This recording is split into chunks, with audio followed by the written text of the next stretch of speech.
فالدوري البرتغالي انت جاي منه يا شيكو بانزا مثلا، انت ما كنتش بتلعب مثلا في بنفيكا مثلا، ولا بتلعب مثلا في بورتو، تمام؟ انت كنت بتلعب برضه في نادي في المؤخره. يعني احمد ربنا برضه الوكيل جه لبسك واحنا شربنا وكلنا العجين، واخد بالك؟ فكله قاعد يطلع يقول اصل ما خدش فلوسي، ما خدش فلوسي وانا جايب فينيسيوس مثلا.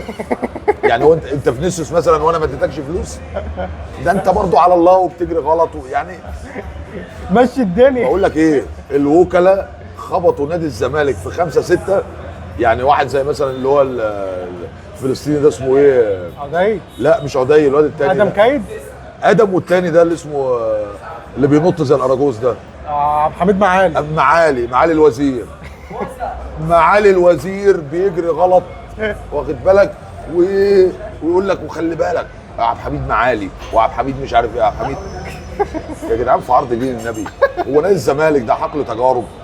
ما تجيب فردتين، ما تجيب فردتين بمقام كل اللي انت جبته ده كله.